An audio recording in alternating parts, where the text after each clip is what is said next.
अब मैं आपसे कह रहा हूं कि ये जो न्यूक्लियस है वो जितना दूर का इलेक्ट्रॉन होगा उस पर अपनी इफेक्टिव न्यूक्लियर फोर्स कम लगाएगा और जितना नजदीक होगा उतनी अपनी इफेक्टिव न्यूक्लियर फोर्स ज्यादा लगाएगा। ये बात ठीक है? आर ठीक है फोर सर। ज्यादा दूर है आर वन से, तो जो फोर्स है ना वन की वो ज्यादा होगी फोर्स फोर से। ठीक। अब मैं आपसे कह रहा हूँ एक ठीक और चीज सर। पे डिपेंड करता था कि चार्ज कितना है।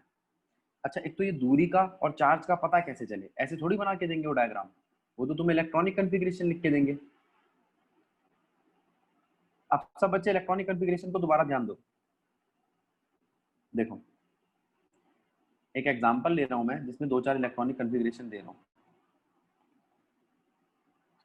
1s2 3s2 एक केस। दूसरा case 7s2 5p3 2s2 2p2 2p3 2p5। ठीक है?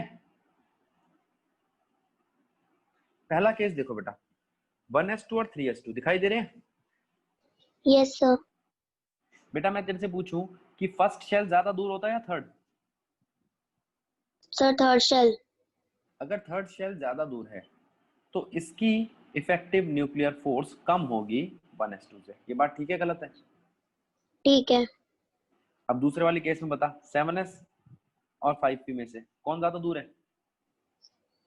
सर इसमें 7 ज्यादा दूर है। तो उसकी कम होगी इफेक्टिव न्यूक्लियर फोर्स। 2p, अब तो 2 तो बिल्कुल सेम आ गए। s और p की बात है, बता s ज्यादा दूर होता है p ज्यादा दूर होता है? सर पी ये ज्यादा मैं, दूर होता है। हाँ ये मैं बता देता हूँ। s नजदीक होता है, p दूर, d और दूर, f और दूर। ठीक है? Yes sir.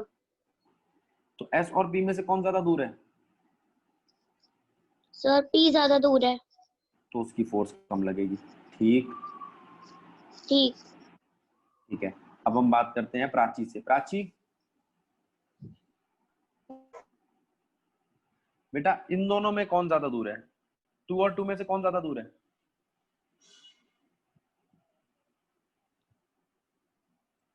प्राची सर ज्यादा दूर होगा 2p5। चलो जी, मुझे पता चल गया ना मेरे पास कितने सारे गधे हैं एक ही वैसे बैच तो में। इक्वल होना चाहिए ना, क्योंकि शेल तो वही सेम है। तो कौन बोलेगा? वो मैं खुद ही क्वेश्चन पूछे खुद ही नहीं जवाब दे दिया करूं मैं? नहीं नहीं सर, वो थोड़ा सा इधर उधर सर निकल मैंने जाते गलती से हैं। आपको थर्ड का आंसर बता दिया था। अच्छा जी, कृपा हुई। सुनो, 2p और 2s, 2p और 2p की अगर मैं बात करूं आपसे तो दोनों ही डिस्टेंस में सेम है। अगर डिस्टेंस इक्वल हो तो चार्ज की बात करो। किसकी बात करो? चार्ज। चार्ज की। चार्ज के। मैंने ये कहा था ना कि दो चीजों पे डिपेंड करता है, मैंने ये तो नहीं कहा सिर्फ डिस्टेंस पे डिपेंड करता है। अगर डिस्टेंस सेम हो तो किसकी बात करूंगा? चार्ज की। चार्ज की। किसका चार्ज ज्यादा है, 3 का या 5 का? 5 का। तो फिर उसी की फोर्स ज्यादा होगी। मैंने कहा था ना, अगर चार्ज ज्यादा हुआ तो फोर्स ज्यादा होगी और डिस्टेंस ज्यादा हुआ तो फोर्स। सर मैंने सही बोला था, फोर्स सही थी। फोर्स का क्या करना बेटा, जवाब तो गलत था ना। अब देखो, तो ये है आपकी इफेक्टिव न्यूक्लियर फोर्स। समझ में आया? सर। हाँ जी बेटा।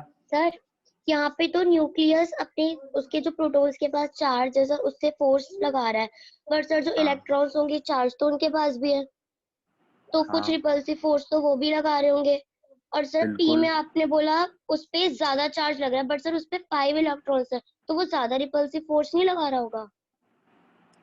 हाँ ये बात भी है। ये कंसेप्ट क्या है मैं अभी आगे धीरे धीरे कराऊंगा। ठीक है? ये तूने कंसेप्ट सही पकड़ा है, ये सही चीज बात सर बोली अच्छा है ये तो तूने। बता दो पी हाँ 5 जी। पे ही होगा ज्यादा चार्ज? हाँ P5 पे ज्यादा चार्ज होगा। तो मैं फिर तेरा उस वाला पे तो कंसेप्ट कम चल, होना चाहिए ना। ये ले बता रहा हूँ, ये ले, तुझी ने थोड़ी देगी। अब देख, इधर ध्यान दे। एक तो तेरा न्यूक्लियस है, ठीक है? ठीक है यस बेटा? सर। अब मैंने तेरे से कहा बेटा न्यूक्लियस दिखाई दे रहा है, तूने कहा हाँ भैया न्यूक्लियस दिखाई दे रहा है। अब इस पे शेल देख, 1 2 3 4, अरे 5। ठीक है? इलेक्ट्रॉन्स यस जो सर। होते हैं ना, उन इलेक्ट्रॉन्स के अट्रैक्शन को समझो न्यूक्लियस से। ये इलेक्ट्रॉन्स है, दिखा पहला? हाँ सर दिख गया। ठीक है, अब और इलेक्ट्रॉन्स देख।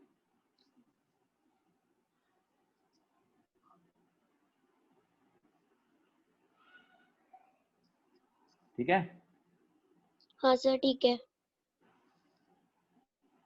अब मैं तेरे से कह रहा हूं कि इनके बीच में कोई है, इन दोनों के बीच में? Sir force? इन दोनों के बीच में अभी तो कोई नहीं है ना इलेक्ट्रॉन, तो इनके बीच में तो नहीं फुल अभी तो कोई अट्रैक्शन नहीं होगी, है। फुल अट्रैक्शन हाँ होगी। हाँ, हाँ अब तू यूं सोच रही है कि भैया 5 इलेक्ट्रॉन एक दूसरे को यहाँ पर ऐसे रिपेल करेंगे, ऐसे, है ना?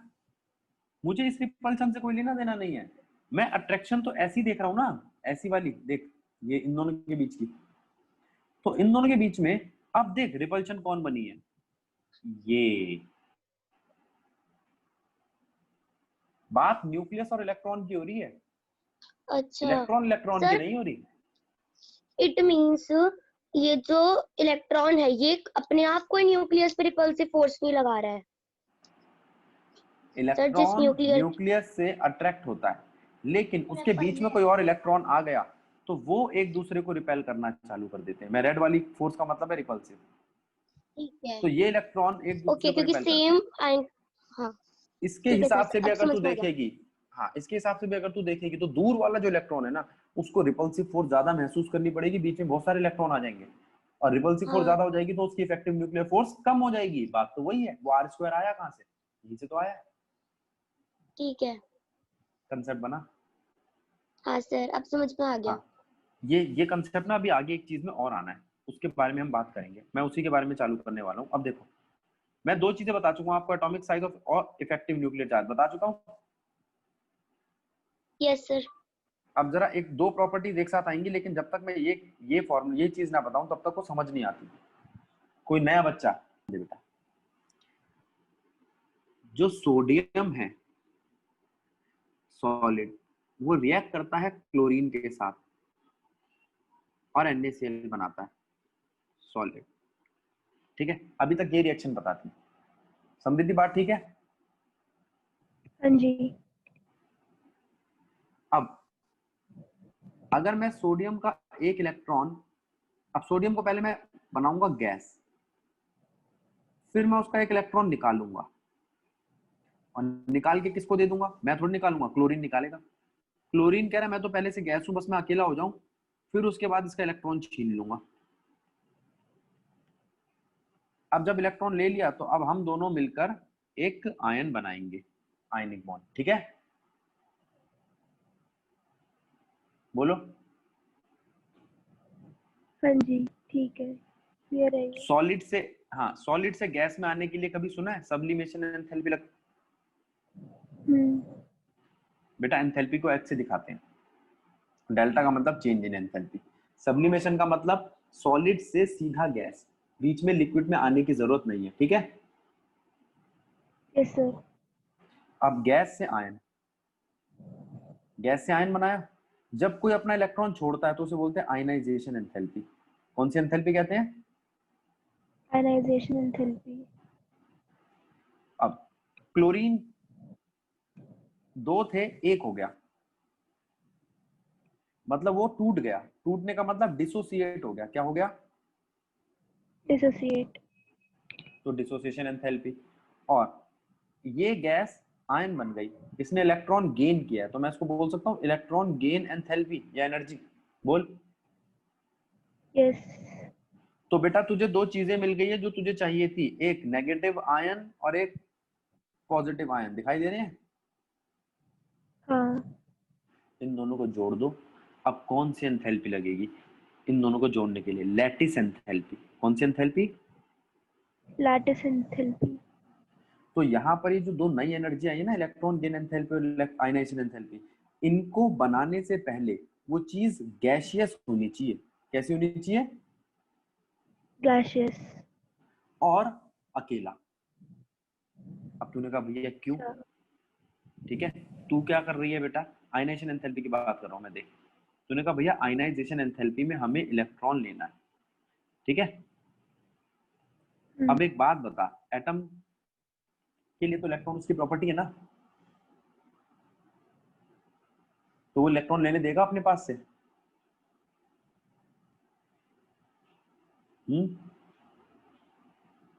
सर आपकी आवाज कट रही है, एक बार फिर से रिपीट करना। मैं कह रहा हूँ इलेक्ट्रॉन, अगर एटम की बात करूं तो एटम के लिए तो इलेक्ट्रॉन उसकी प्रॉपर्टी है, हाँ जी। उसका सामान है, तो क्या वो लेने देगा उसको? नहीं। नहीं लेने देगा, इसका मतलब मुझे एनर्जी लगानी पड़ेगी। तो वो क्या कहेगा? अब भाई हम बात करते हैं गौरी की। गौरी को एक नया काम धंधा मिल गया, ठीक है, गली में चलने वाले बंदों के पैसे चुराने हैं उसको, ठीक है गौरी? अच्छा काम तो देते। अच्छा ठीक है। तो अब क्या करा, गौरी ने देखा कि बहुत सारे बच्चे जा रहे हैं। बच्चों का क्या क्या नाम है? एक है हिमांशी, एक है समृद्धि, और हमारी स्वेच्छा, ठीक है, और एक और है हमारे पास उपासना, छोटी सी है, ठीक है। ये चारों जने जा रहे हैं, ये चारों जने जा रहे हैं। गौरी ने इनको कहा ये गौरी है हमारी, चलो भाई चलो पैसे निकालो। तो क्या होगा? समृद्धि क्या लग रहा है, वो चारों बच्चों से पैसे ले लेगी या चारों इसके पैसे लेके भगा देंगे? सब पीट देंगे। चारों है ना? ले लेंगे। तो इसका, हाँ हाँ, तो इनके पास अपनी खुद की बॉन्डिंग थी। उन्होंने कहा अब तू तो अब क्या हमसे पैसे लेगी, पहले तू दे के जा। तो गौरी का काम तो हो गया ना खराब। तो गौरी ने कहा एक काम करूंगी, जब उपासना अकेली जा रही होगी ना, तब चुपचाप से इसको पकड़ लूंगी कोने में, चल भाई चल पैसे निकाल। इसमें एक चीज ध्यान रखना, पैसे वही निकलवा सकता है जो ताकतवर हो, यानी कि एनायन के पास इलेक्ट्रॉन ज्यादा होने चाहिए, तभी वो कैटायन को कहेगा चल भाई चल पैसे निकाल। समझ रहे हो? इसका मतलब कभी हाँ ऐसा तो जी। नहीं होगा सोडियम से क्लोरीन पैसे निकलवा सकता है? क्या कभी ऐसा हो सकता है कि सोडियम का क्लोरीन से कि पैसे निकाल? नहीं, उल्टा नहीं नहीं होगा। सर। ये बात याद रहेगी।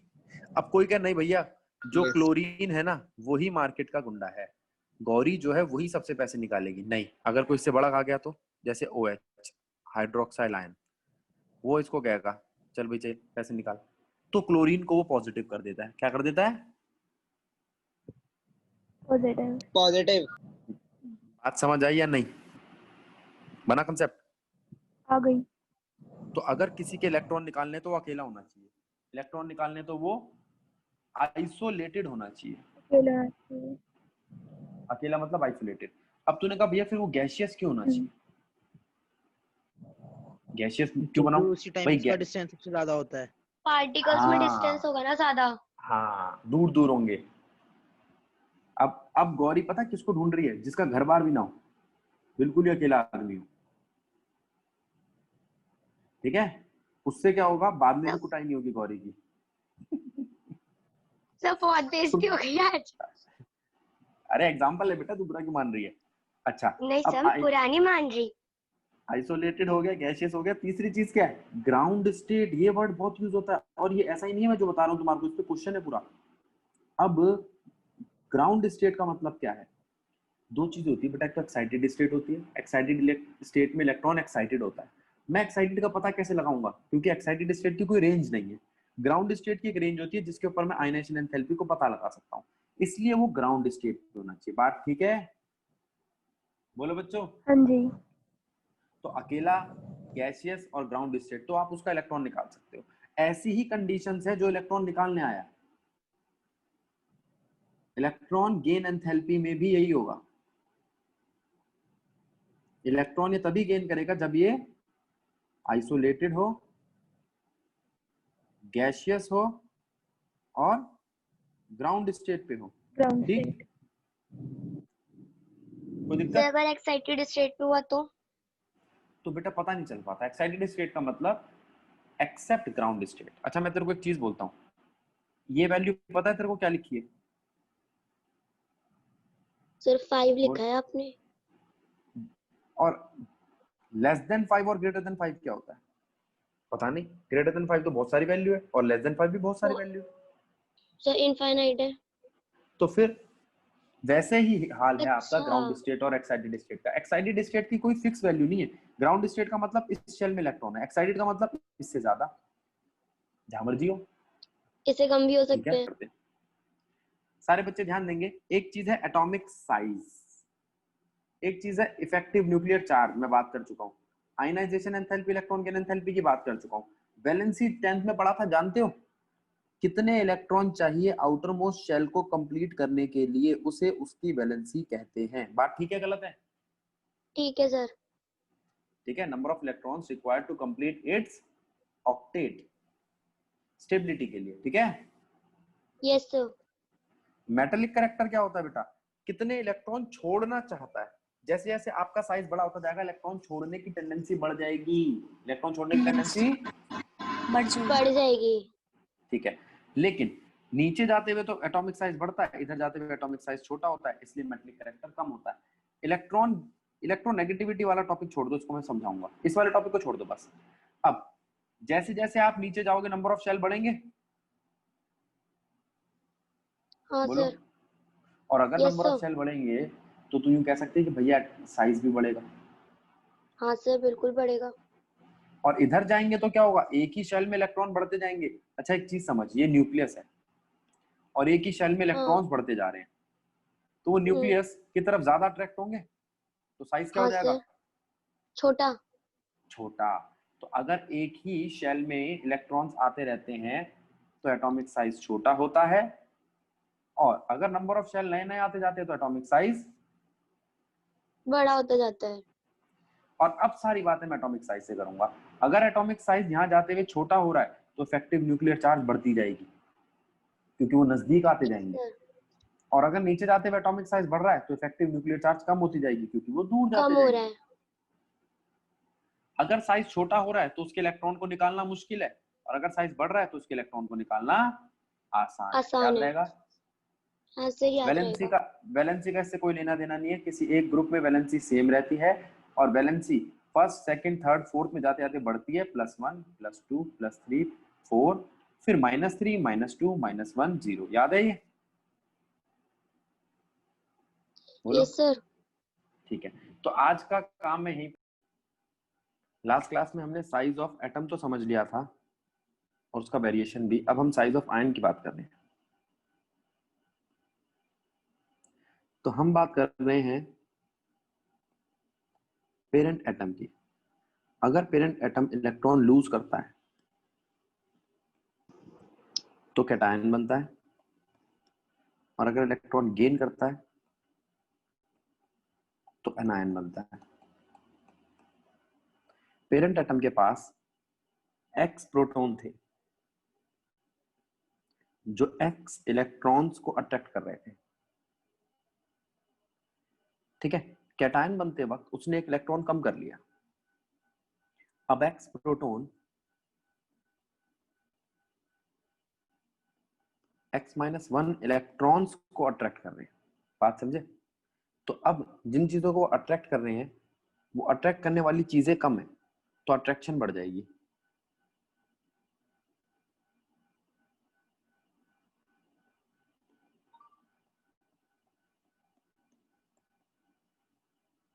यहां पे x प्रोटॉन, अब एक इलेक्ट्रॉन बढ़ गया है, x+1 इलेक्ट्रॉन्स को अट्रैक्ट कर रहे हैं, तो यहां अट्रैक्शन घट जाएगी।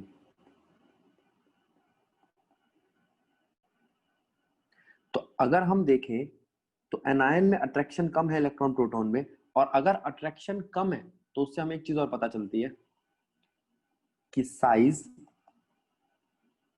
बड़ा होगा,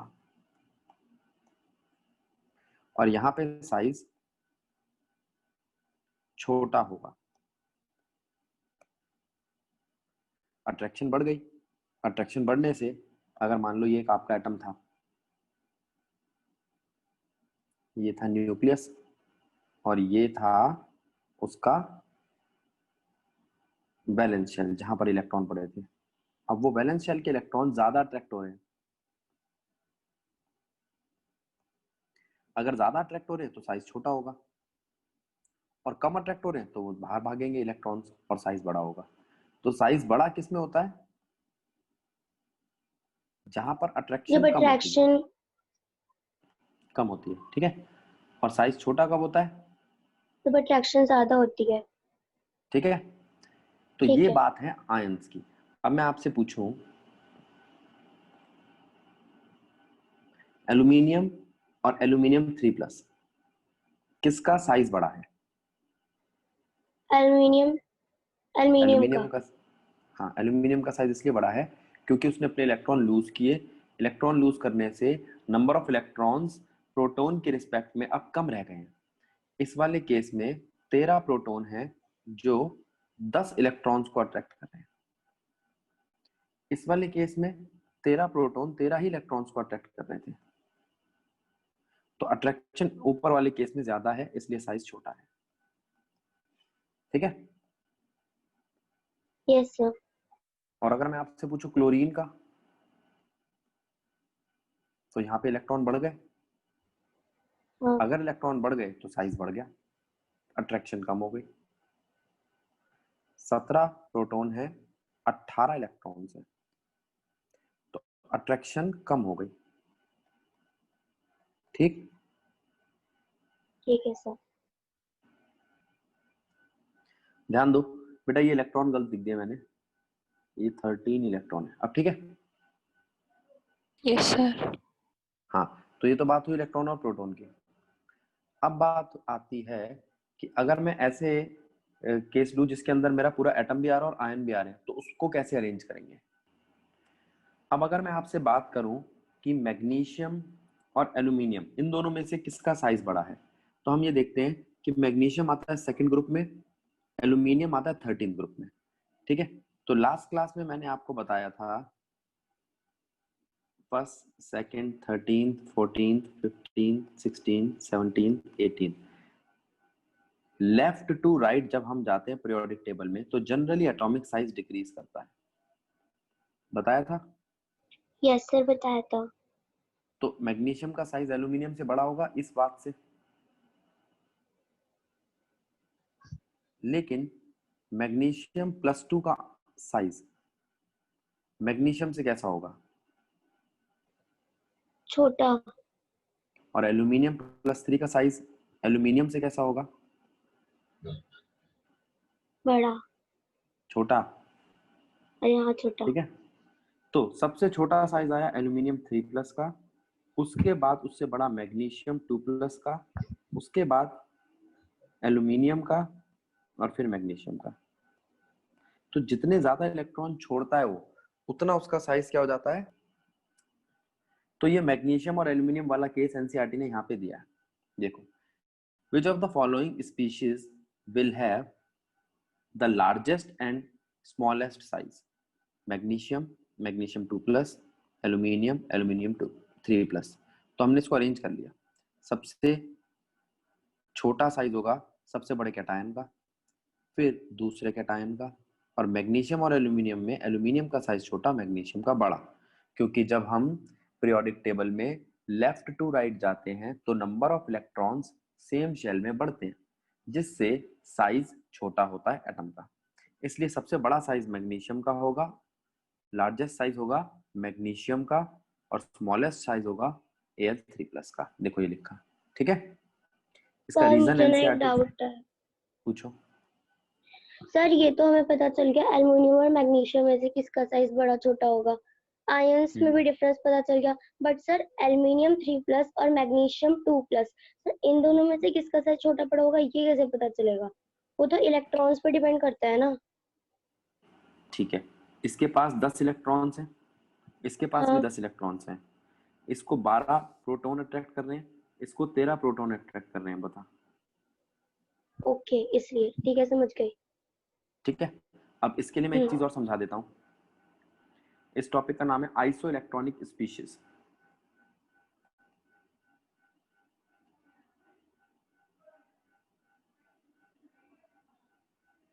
देखो,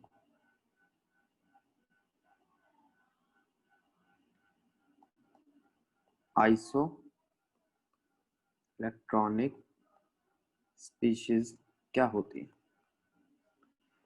ऐसी केमिकल स्पीशीज जिनके पास नंबर ऑफ इलेक्ट्रॉन्स इक्वल हो। हम जानते हैं नियॉन के पास 10 इलेक्ट्रॉन्स होते हैं। अगर मैं सोडियम की बात करूं तो उसके पास 11 इलेक्ट्रॉन होते हैं, मैग्नीशियम के पास 12, और एल्यूमिनियम के पास 13 इलेक्ट्रॉन्स। किसी को कोई दिक्कत? हो सर। ऐसे ही फ्लोरीन के पास होते हैं 9 इलेक्ट्रॉन्स, ऑक्सीजन के पास 8 और नाइट्रोजन के पास 7। तो ये तो नंबर ऑफ इलेक्ट्रॉन्स है। अगर मैं इनको आइसो इलेक्ट्रॉनिक करना चाहता हूँ तो इसमें से एक मुझे माइनस करना पड़ेगा, इसमें से मुझे 2 माइनस करने पड़ेंगे और इसमें से तो 3 माइनस करने पड़ेंगे, तब जाके 10 बनेंगे। ठीक, और इसमें यस एक सर। ऐड करना पड़ेगा इलेक्ट्रॉन, इसमें 2 इलेक्ट्रॉन ऐड करने पड़ेंगे और इसमें 3 इलेक्ट्रॉन ऐड करने पड़ेंगे, तब जाके 10 बनेंगे। तो मैंने आपसे कहा इलेक्ट्रॉन माइनस या ऐड कैसे करते हैं। भाई सोडियम में इलेक्ट्रॉन माइनस करना था ना, इसलिए मैंने उस पर प्लस का चार्ज दे दिया। अगर उसने इलेक्ट्रॉन लूज किया तो वो कैटायन बन जाएगा, और इसने इलेक्ट्रॉन गेन किया तो एनायन बन जाएगा। ठीक है, ठीक है सर। ये सब आइसो इलेक्ट्रॉनिक स्पीशीज है। सर मैं कोई बात पूछनी है। बोलो। सर ऐसा नहीं हो सकता कि हमारा नियॉन कुछ गेन करके सोडियम के साथ इक्विवेलेंट हो जाए और फ्लोरीन ने हमारे 2 एक्स्ट्रा ले ले? इनर्ट गैस है ना नियॉन, इसलिए। ठीक है, वैसे चाहो तो बना सकते हो। क्वेश्चन ये था कि नियॉन के आइसो इलेक्ट्रॉनिक स्पीशीज कौन है, तो मैं नियॉन को वही रखूंगा, बाकियों को बदलूंगा। एक और क्वेश्चन देखते हैं। जैसे मान लो मैंने आपसे पूछा नियॉन के आइसो इलेक्ट्रॉनिक स्पीशीज बताओ, तो आपने कहा कि भैया फ्लोरीन माइनस हो सकती है, Na प्लस हो सकती है। तो मैंने कहा सिर्फ क्या आयंस ही हो सकते हैं, कोई और भी हो सकता है क्या? ये नहीं हो सकता? 6 इलेक्ट्रॉन कंपाउंड हो इसके पास सकते है, हैं। हाँ 4 इलेक्ट्रॉन इसके पास है। ये नहीं हो सकता, 2 इलेक्ट्रॉन इसके पास है, 8 इलेक्ट्रॉन इसके पास है। तो बस एक ही काम है, 10 इलेक्ट्रॉन्स होने चाहिए। क्या होने चाहिए? 10 इलेक्ट्रॉन्स होनी चाहिए। ठीक है, तो वो आइसो इलेक्ट्रॉनिक स्पीशीज होंगे Ne के। अब जैसे एक क्वेश्चन देखो, मैंने आपको एक क्वेश्चन दिया ClF। ClF माइनस, इसके आइसो इलेक्ट्रॉनिक स्पीशीज बनाओ। तो अच्छा, एक तो बच्चा ये सोचेगा कि मैं Cl या F को देखूं। अब यहाँ पे Cl को एज इट इज छोड़ दूं और F की जगह पे मैं रख दूं नियॉन, तो क्या आइसो इलेक्ट्रॉनिक बन जाएगा ये? बोलो। सर बन जाएगा। खत्म बात। इसके पास 17 इलेक्ट्रॉन थे, इसके पास थे 9 और एक इसने बाहर से लिया था। इस पे अब भी 17 है, इस पे अब 10 है, हो गया आइसो इलेक्ट्रॉनिक। हाँ। ठीक है, तो ये आइसो इलेक्ट्रॉनिक स्पीशीज है। अगर मैं आइसो इलेक्ट्रॉनिक स्पीशीज की बात करता हूं तो उन सबके पास नंबर ऑफ इलेक्ट्रॉन्स बराबर होते हैं। इसलिए मैं सिर्फ ये देखता हूं कि कौन सा ज्यादा कैटायन है, कौन सा ज्यादा एनायन है। अब जरा ध्यान दो, अभी थोड़ी देर पहले बताया ये सब आइसो इलेक्ट्रॉनिक स्पीशीज है।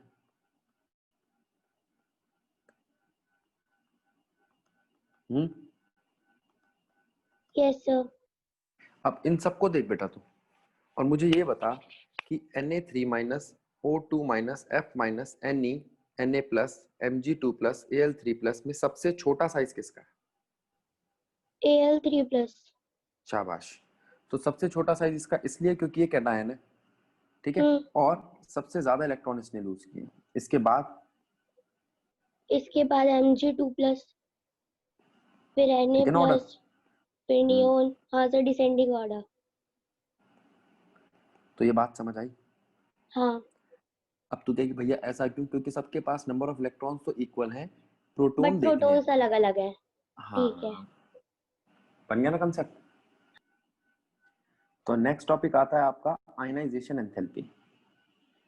आयनाइजेशन एंथैल्पी क्या है? Minimum energy required to remove most loosely binded electron in valence shell in its ground state, gaseous, isolated state.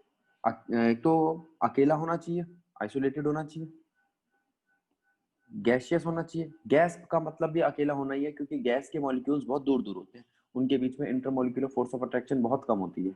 Ground state का मतलब क्या है? जिसके बारे में मुझे पता हो। एक्साइटेड स्टेट के बारे में मुझे पता नहीं है, क्योंकि एक्साइटेड स्टेट कोई फिक्स स्टेट नहीं होती। एक रेंज के बाद ग्राउंड को छोड़ के बाकी सारी स्टेट एक्साइटेड है।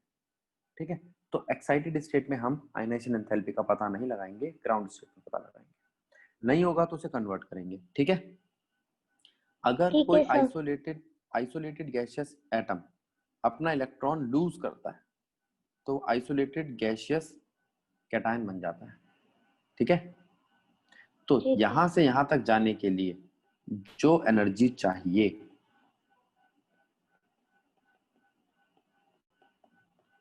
वो है आयनाइजेशन एनर्जी या आयनाइजेशन एंथैल्पी।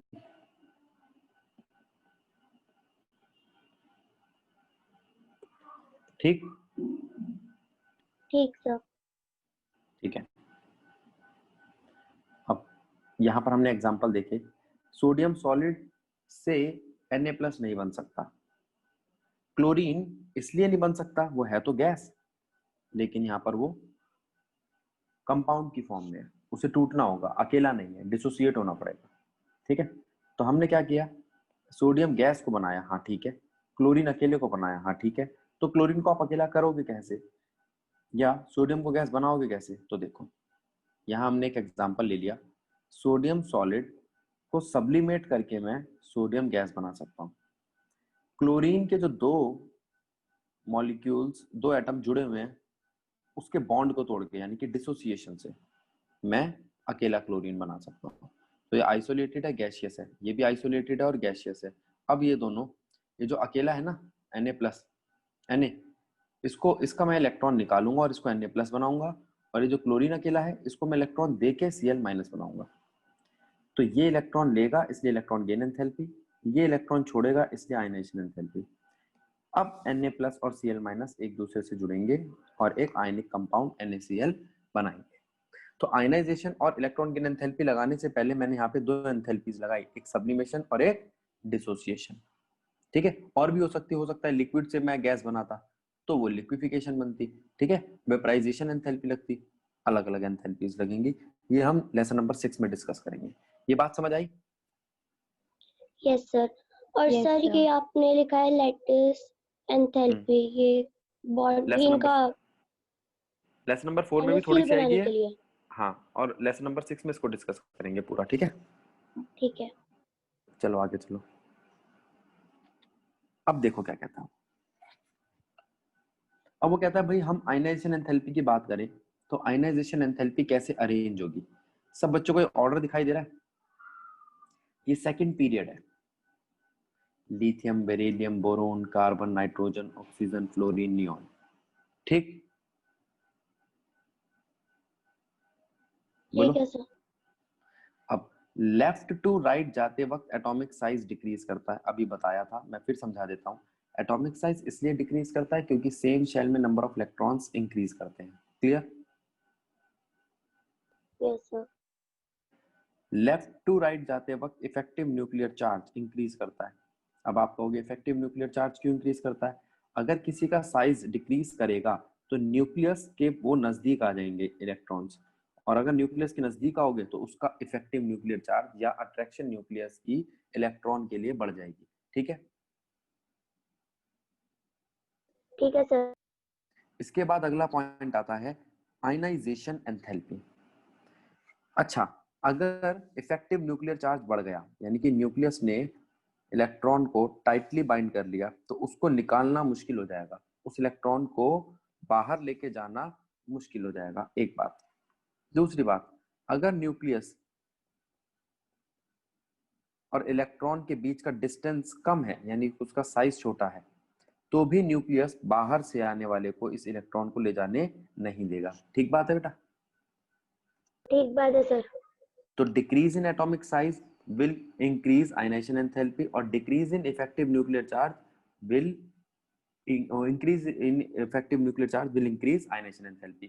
अगर ionization enthalpy बढ़ानी है तो effective nuclear charge बढ़ाना होगा और atomic size कम करना होगा। ये बात घटाना ठीक है? होगा। ठीक है। ठीक है, तो हमने कहा सर भाई एक ऑर्डर डाउट है। हाँ, हाँ जी बोलो। सर हम आयोनाइजेशन एंथैल्पी की जगह हम एनर्जी क्यों नहीं लिखते?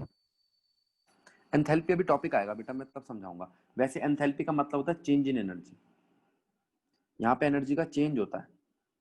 ठीक है, मान लो आपकी कुछ पहले एनर्जी थी आयनाइज होने से पहले, ठीक है, उसे मैंने नाम दे दिया इनिशियल एनर्जी, और आयनाइज होने के बाद जो एनर्जी बची वो हो गई फाइनल एनर्जी। तो वो जो चेंज इन एनर्जी है ना, वो है आयनाइजेशन एनर्जी या एंथैल्पी। ठीक, यस सर। मान लो एक एटम था आपके पास, उसकी पहले एनर्जी थी 10, लेकिन जब उसने आयन बनाया या वो आयनाइज हुआ तो उसकी एनर्जी हो गई -5 या 15 या कुछ भी। तो उसमें जो चेंज आया 10 से -5 जाने पर या 10 से 15 पर जाने पर जो उसमें चेंज आया, उस चेंज को हम आयनाइजेशन एंथैल्पी कहेंगे। ठीक है, यस सर। अब देखो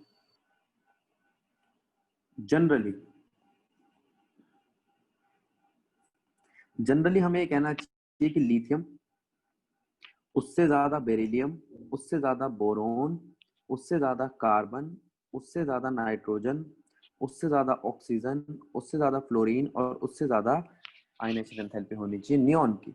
लेकिन यहाँ पर एक एक्सेप्शन आया। वो एक्सेप्शन क्या है जरा समझना। एक्सेप्शन ये आया कि मैंने यहाँ पे देखा कि बेरिलियम के पास, नाइट्रोजन के पास और नियॉन के पास एक स्पेशल इलेक्ट्रॉनिक कॉन्फ़िगरेशन है। बेरिलियम के पास फुल्ली फिल्ड s ऑर्बिटल है,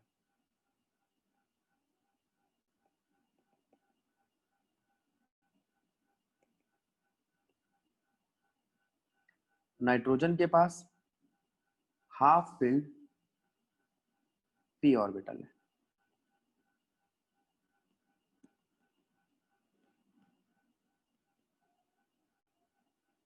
और नियॉन के पास फुल्ली फिल्ड p ऑर्बिटल है।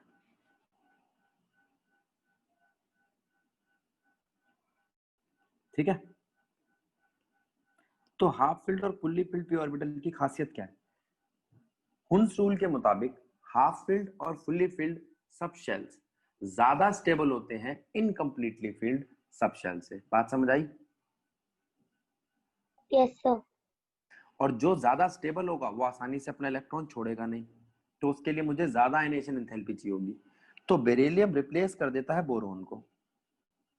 बात को समझो, बेरिलियम रिप्लेस कर देता है बोरोन को, और नाइट्रोजन रिप्लेस कर देता है ऑक्सीजन को, और नियॉन किसको रिप्लेस करेगा? कोई है नहीं आगे, नहीं तो उसको कर देता। ठीक है,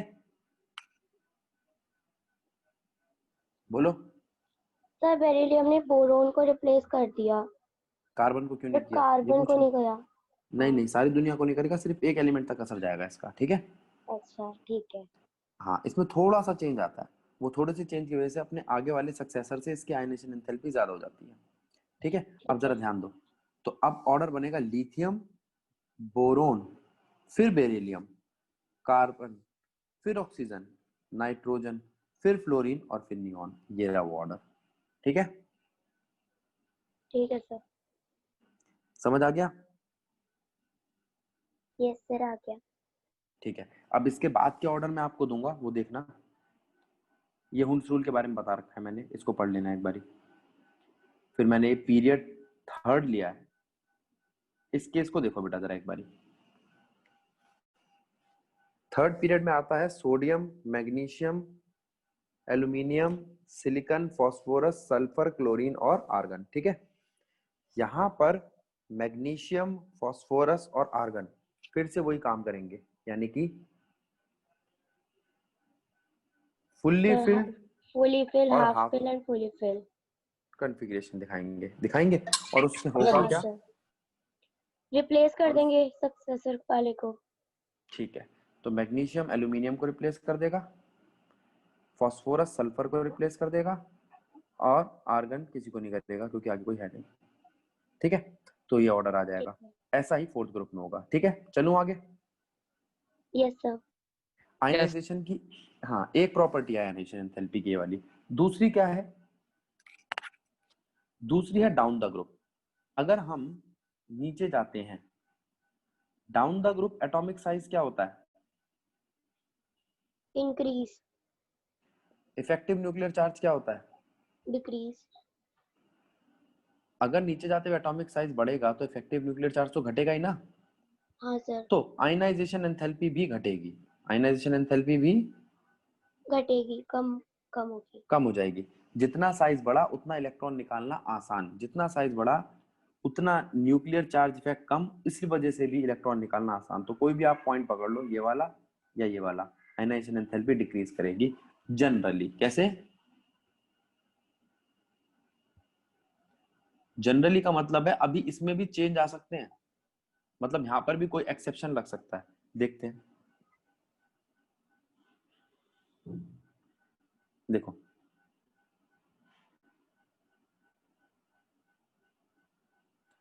हमने देखा ग्रुप 1, ग्रुप 1 दिखाई दे रहा है सबको, lithium, sodium, potassium, rubidium, Yes, caesium, sir. Francium, कोई एक्सेप्शन नहीं है इसमें। फिर सेकंड 18th में तीनों में ionisation enthalpy down the group decrease करती है, कोई दिक्कत नहीं है, समझ में आई। Yes, sir. लेकिन जब हम बात करते हैं ग्रुप 13th की, ग्रुप 14th की, ग्रुप 16th की, ग्रुप 17th की, तो वहां एक्सेप्शन दिखाई देता है। देखो 13th ग्रुप में एक एलिमेंट है गैलियम और एक एलिमेंट है थेलियम। थेलियम के ऊपर एक पुअर शील्डिंग लगती है 4f की और गैलियम के ऊपर पुअर शील्डिंग लगती है 3d की। अब आप कहोगे भैया पुअर शील्डिंग क्या है या शील्डिंग ही क्या है ना। Yes, sir. अब इलेक्ट्रॉन को शील्ड करता है, ठीक है, उसको हम शील्डिंग कहते हैं।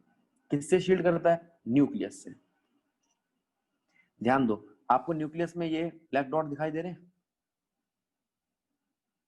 हाँ सर, ये दिख रहे हैं।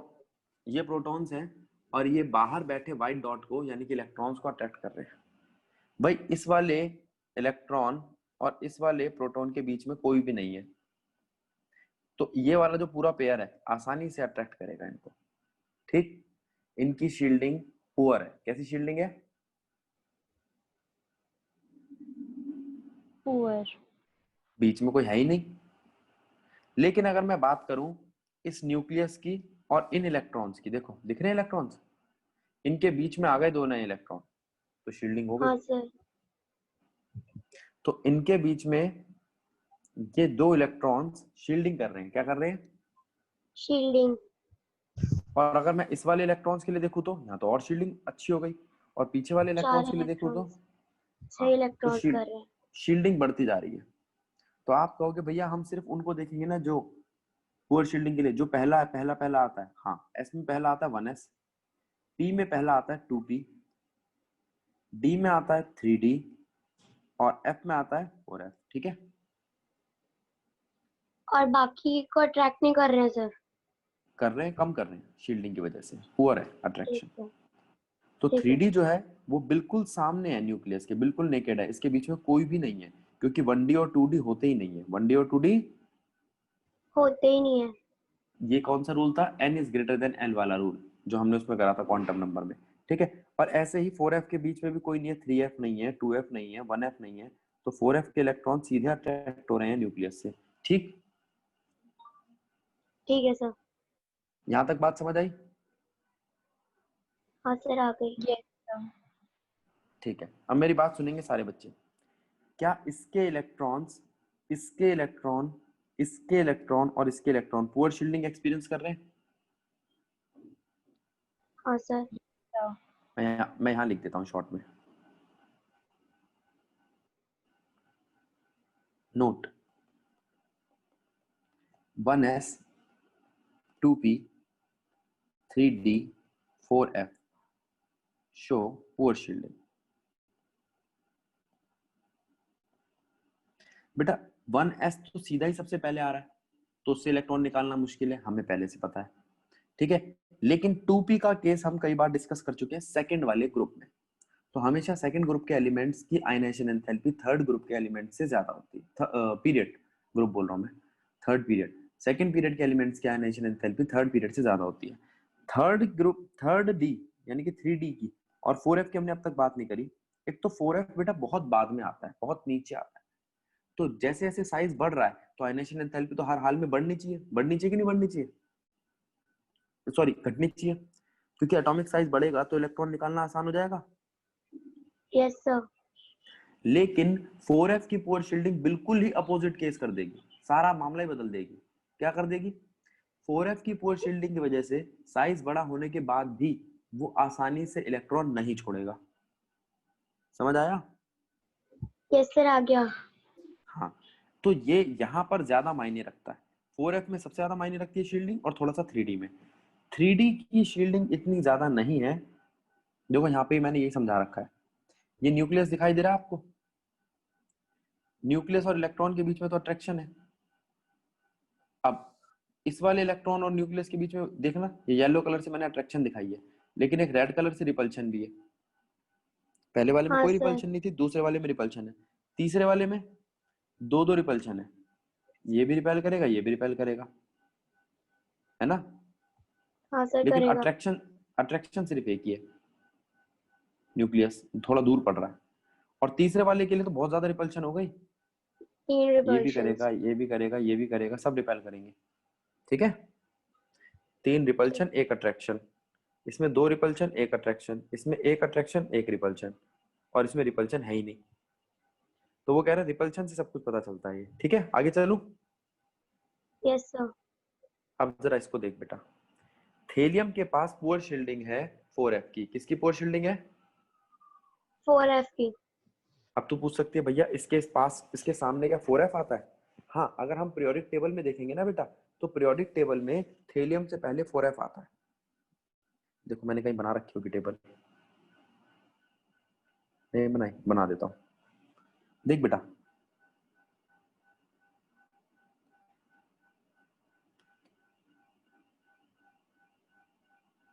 ये डी ब्लॉक दिखाई दे रहा है? यस सर दिख रहा है। डी ब्लॉक में यहां पर दो चीजें होती हैं, एक लेंथेनियम और एक एक्टिनियम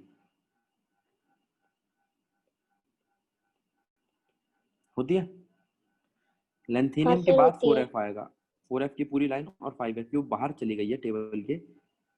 इसके बाद कौन आते हैं देखो पी ब्लॉक में,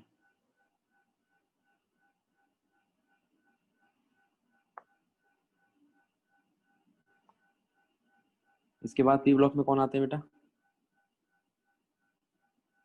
थेलियम, सबसे ज्यादा असर थेलियम पे पड़ता है, ठीक है।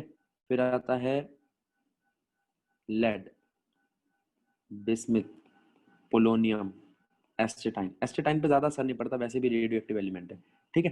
तो सबसे ज्यादा इस पे पड़ता है, इतना ज्यादा पड़ता है कि ये बहुत ऊपर चला जाता है। बोरोन के बाद दूसरा नंबर थेलियम का ही आता है, इसकी आयनेशन एंथैल्पी बहुत ज्यादा है, ठीक है। लेड पे थोड़ा सा पड़ता है, और बिस्मिथ पे भी थोड़ा ही पड़ता है, और पोलोनियम पे भी एक एक ही रिप्लेस कर पाते हैं। थीलियम पे इतना पड़ता है कि ये 4 एलिमेंट रिप्लेस कर देता है, याद रहेगा? बोलो सर थोड़ी सी कंफ्यूजन हो गई। क्या। सर मुझे समझ में नहीं आया थीलियम 4 को रिप्लेस क्यों करेगा? बेटा 4 को करे 40 को करे, तेरे को उससे क्या लेना देना, वो तो हम आयनेशन एंथैल्पी से जज करते हैं एक्सपेरिमेंटली। हम ये कह रहे हैं इस पे असर किसका हुआ है, उसको देख तू बस। 4f का असर हुआ है, 4f का असर सबसे पहले यही तो आया था, 4f के सामने सबसे पहला यही एलिमेंट है जो एक्सपोज हुआ है पी ब्लॉक का, तो इस हाँ पे सबसे ज्यादा असर होगा, ठीक है। ठीक है। अब 3D के सामने सबसे पहला एलिमेंट कौन सा था जो एक्सपोज था? वो था गैलियम। कौन था? गैलियम। तो इसका इस असर सिर्फ गैलियम पर ही दिखाई दिया और किसी पे दिखाई नहीं दिया। देखो, एक तो